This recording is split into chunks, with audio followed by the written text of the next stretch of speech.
You have something huge coming up, which is a documentary about P. Diddy, Puff Daddy, P. Diddy. Yeah. Did he do it, right? Yeah. I know you've been heavy on social media talking about it. He did it. And I'm the only one who's been vocal about this long before. Puff was like, first he was amping him to get stopped. Then he was like, yo, when we gonna get the chance to, to kick it, like we could just hang out, nigga. We gotta kick it. This is Puff. Okay. He telling me we gotta kick it and shit. And he was like, yo, why don't we like go shopping or some shit? I mean, like I pay for it. And I was like, let's see what we doing. Goddamn. My outfit look like. God playing. You annoying look like this. Watch change color when I lift my wrist. Listen, Motel 6, keep on them lights. Take a on a day on a Kodak night. She got a boyfriend, like bye, nigga. I'm like, cool, I'm trying to be the same. So these artists, they're getting ass because that's their ritual. That's their rite of passage to get to the next level. They rape this. They rape this. Videotape it. Then when he in the meeting, they give him a shitty contract. They play the video of him getting by like 3. Everybody in the music industry that you see that's one comment from 50 Cent has ignited a wildfire in hip-hop, pulling Diddy and Chris Brown into a storm they didn't see coming. What started as whispers online exploded into a seismic cultural clash the moment 50 spoke, transforming old rumors into a showdown over influence and authority. Renowned for his razor-sharp directness, 50 doesn't guess. He confronts, forcing the industry to face truths it would rather ignore. As leaked clips, cryptic posts, and resurfaced interviews collide, each of the moment transcends mere gossip, becoming a raw reckoning where silence shields power. In the end, the real question lingers: who truly gains when the silence finally breaks? Yeah. We get into the office, so we do the performance. Like, we nervous, but we just do the shit. Boom, all right. He said, yeah, I like this cool. I don't like this light-skinned nigga up there. This little nigga up there. Fuck down. I am home. I said, that's just melted in that goddamn office at 2. I said, look, I fucked up. And you 12 years old. Yeah. But so, look, I gotta ask. Yeah. Your partner was dark skinned? I mean, I gotta ask. Chris Brown's rise nearly collided with Diddy's Bad Boy Records, only to be halted in its tracks. From the start, Brown spoke of Michael Jackson not just as an idol, but as a legendary benchmark of greatness. So early rejection could have crushed that vision. Instead, it became a turning point, a challenge that forged his own path. He responded with relentless energy through sound, performance, and presence, carving out a legacy entirely on his own terms. The irony hits hard. He name-dropped Diddy the very day Breezy dropped, a subtle declaration of how far he'd come without that nod. Was rejection a setback, or the very first step toward true independence? Diddy and Meek Mill and all these guys. So what is that all about? Because deep, bro. Diddy might be out of here, huh? I think Diddy's out of here. Meaning like jail? Jail would be crazy, but I think like career-wise. Canceled, officially, done? Yeah, I think it's over. I think there's a difference between being canceled and being a criminal. Yeah, it's a big difference, right? Because I don't know if R. Kelly got canceled. They keep canceling me for raping. Yeah, weird. And I'm tired of but that's what I'm saying. Yeah, and I'm tired of people going. I don't think it's canceling. People keep going like, "There's smoke and there's fire." No, the house is burnt down, bro. Diddy is that guy. Yeah, like everybody from Cassidy to the stories to the guy that just did the, he went to court and he's suing him and Lil Rod, and it's like, bro, there's a lot of information out there that's not good from his security guy that was Michael Jackson's security, that was the first guy in the scene when Mike died, to allegedly they're saying Diddy shot some dude and left and they just basically cleaned it up for him. It's like, bro, there's a lot of nefarious. How much stuff is gonna come out with Diddy and Meek Mills? And bro, it's so crazy too. You guys know this. The moment somebody's like, man, he's done some from that moment on, every time you see a video and they just turn, you're like, oh, he's gay, dude. What are the actual facts of the story? Like, you've done some content on this. What do you actually know? I don't know that much. I just know that there's like a lot of accusations. There's some I guess Me Too-esque stuff. Obviously, there's stuff with Cassie. Maybe other people coming out. And but that being said, I think he just won a lawsuit with his like liquor company. So that he was at I don't know if that's even public, but rumors on the street he just won he settles racism lawsuit against Yeah, it might be even for like a couple billion or something like that. Oh, okay. So he basically just got to stay out of jail. And then he can go off into the sunset. Well, he settled with Cassie in like a minute, and that was his girl for like I don't know a if he decade or so. I don't know if he settled with her in a minute. Like, in order for that information to hit the blogs, they're probably going back and forth for a while, and then he's not paying. And she's like, I'm talking. Well, I'm going to talk. And then they're like, no, you're not. Okay. And then she did, and now 30 million. Yeah. Just to be like, shh. Within 24 hours. Wow. Yeah. She went public. Wow. Not even 24 hours. And then she came back and she said, we were able to settle things out, or I don't know what the words was she used. But, you know, I'm all these other things that's going on with the guys and Meek Mill. Who called them out, by the way? Forget about Tate, but which rapper was it that went after... is it 50 that he has a problem? Who's the person that always goes after? Well, 50 is always going after. 50 is the man. But 50 is, and if you're on 50's bad side, bro, God bless you, man. May God protect you, because he is not letting that foot off your neck ever. Yeah, with Floyd, Ja Rule, Floyd Mayweather, he does not play games, bro. Also, one of the most charismatic dudes I've ever met. No shit. So 50's developing a documentary on Diddy allegations, vows to donate proceeds. Wow. Sexual assault. Can you hold it? When is this? Dude, this guy's a troll. This guy, he is unstoppable, man. Yo. This guy. I remember when he was doing the stuff with Mayweather. It's like, here, you know, put the alphabet. I wanted to read a book. One page from a Harry Potter book. Yeah. He was like, I'll donate 100, 500,000. And these are both New Yorkers. Were best friends, though. They were best friends too. Like, what was really the falling out? Like, that's his business, man. I'll let him explain that to you. But like, they were really close. So that's, I think, is it a public story or no? I don't know exactly. I don't know. I know he talked to me about something, but I let him share his business. Yeah. To me, there's a part about 50 that gives me a man's man vibe. Bro, he is. You know, that's the vibe I get from him. And even the way he edifies Eminem.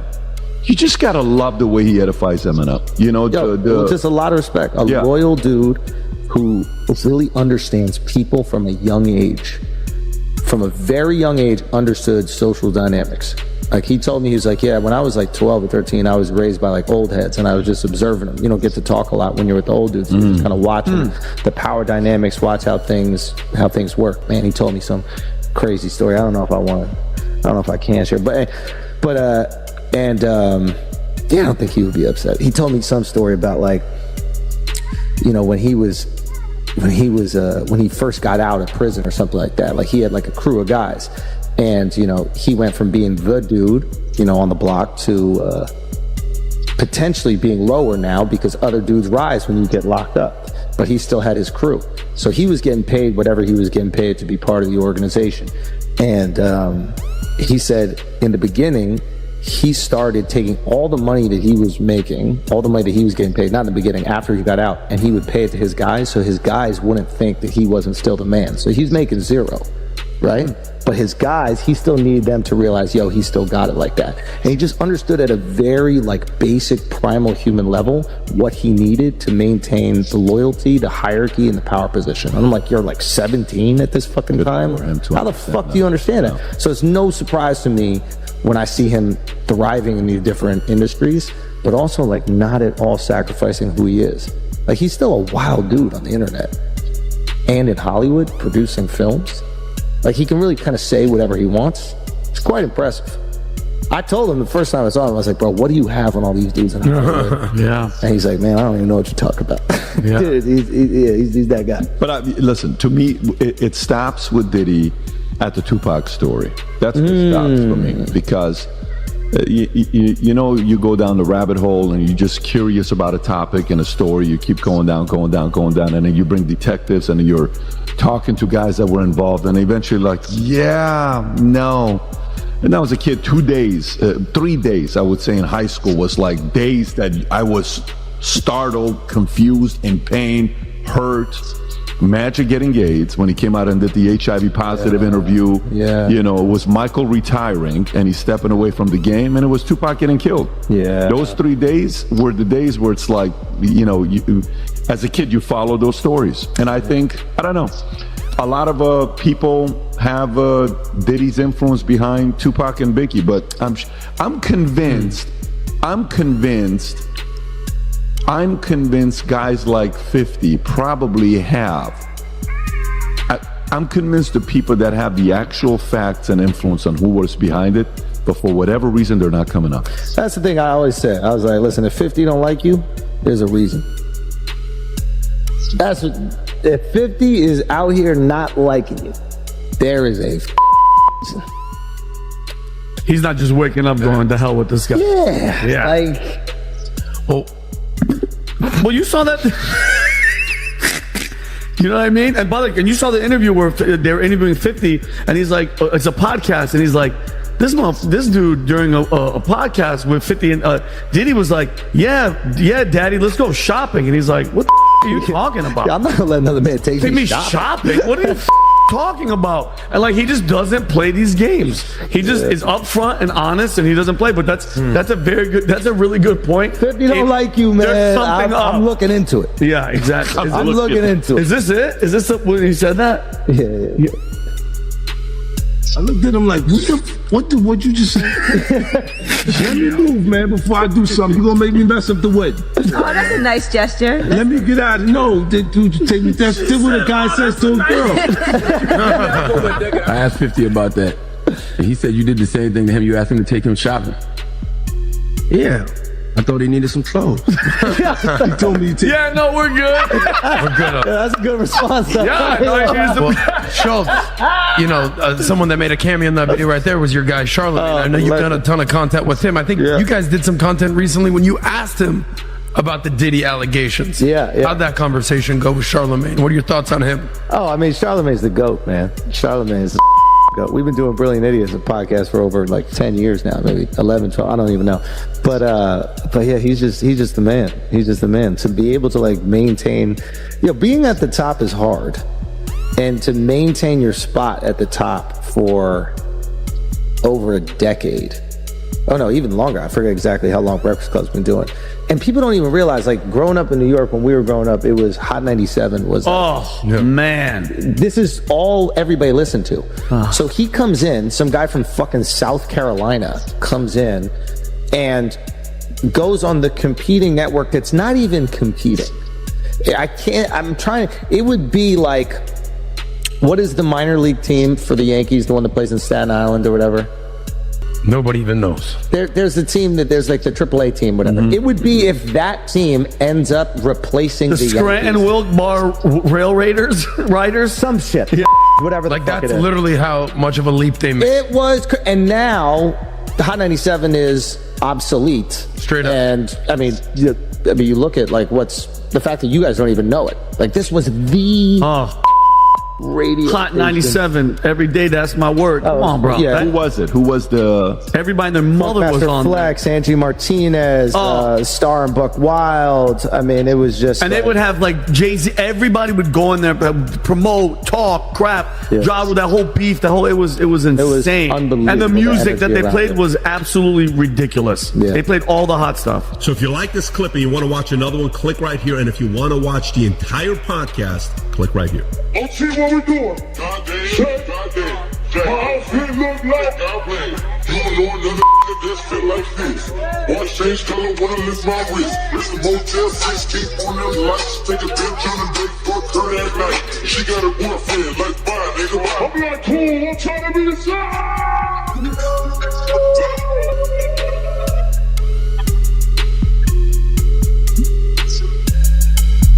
What once lingered in hushed backroom whispers is now blasting through mainstream channels. Stories linking Diddy to a secretive network have skirted credibility for years, fueled by anonymous insiders and fragmented accounts. Now, podcasters, former associates, and public figures are amplifying the narrative, drawing unsettling parallels to notorious power circles. No allegations are confirmed, yet the very pattern of secrecy demands attention.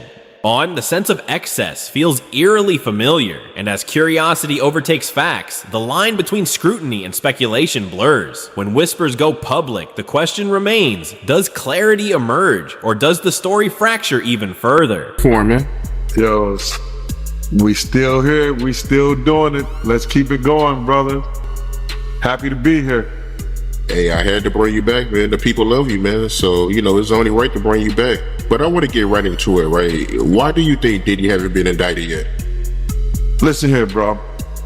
It's a term in the legal field that you could indict a ham sandwich, but the Southern District of New York has a 98.2 conviction rate.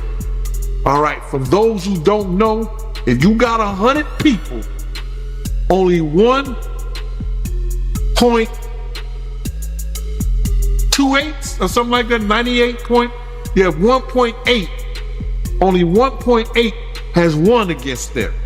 So now, what they do, they already got the witnesses, they already got the people, because let me just say something. With the trafficking thing, it only takes one witness to convince the jury. One witness. And we know who that witness is going to be. Cassie. She filed a civil suit against him. So it only takes one, in this trafficking charge, it only takes one witness. Now we got other people like Jonathan Odie, who was one of the workers, that he gave a testimony, or well, he gave some information to some agents that he was working, doing acts with Cassie, cross states, going back and forth, this, that, and the third. So it only takes one witness. So now, the reason they haven't went after for him, because there's more to get into. It's more to get into. It's not only trafficking, it's the alleged, the guns, the alleged drugs. And I'm saying alleged because they haven't came out with any formal charges yet. But when they come out with some charges, bruh, and you hit it, the Southern District of New York do not play. And people don't play with them. So I don't understand why this stuff ever even got to this point, but it is what it is. It is what it is, bro. The reason they haven't came down and got him yet, they going through his taxes. You hear what he said? They had all the people that he did business with. That they're gonna go through everything that he did with a fine-tooth comb. And when they set that and they get what they call discovery to his lawyers, he either say, I'm gonna take the time, because if he go to court with it, 9 times out of 10, he gonna spend the rest of his life behind bars.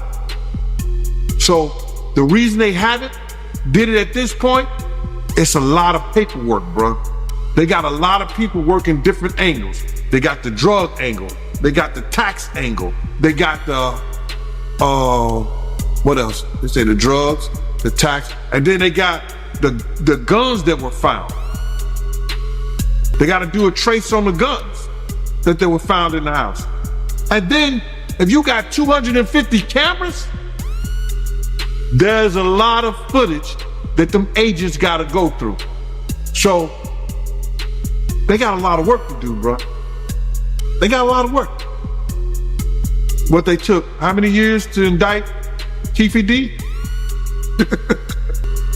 They took a lot of years to indict Keefe D. And now he's sitting in jail. So they got a lot of work to do, bro. And it ain't gonna happen overnight. So I would think that probably in the next two months or so, he might be looking at something, bro.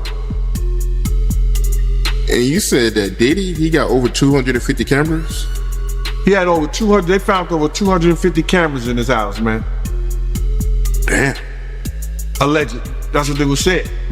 So you do believe that Diddy is going to prison? Oh, he going to jail, bro. And I don't wish jail on nobody, on a for real. I don't wish jail on nobody. You understand? But they already got their star witness. And you only, for one charge, for the sex trafficking, you only need one witness. One witness. That's crazy. I don't believe R. Kelly. You see what they did to R. Kelly? He went to jail for sex trafficking. He was dating those girls. Those girls was living at his house. Those girls was going back and forth with him willfully. How the hell did he get trafficked? And Diddy don't. based on Cassie paperwork. Amid Diddy's unraveling saga, Chris Brown's early rejection takes on a new weight, almost symbolic in hindsight. His story now reads like a cautionary footnote within a far larger controversy. On, fans debate whether missing the bad boy mark was fate's intervention or a strategic distance from a sinking empire. The contrast is undeniable. Diddy under relentless scrutiny, while Brown rises anew in a world where alliances can make or break legacies.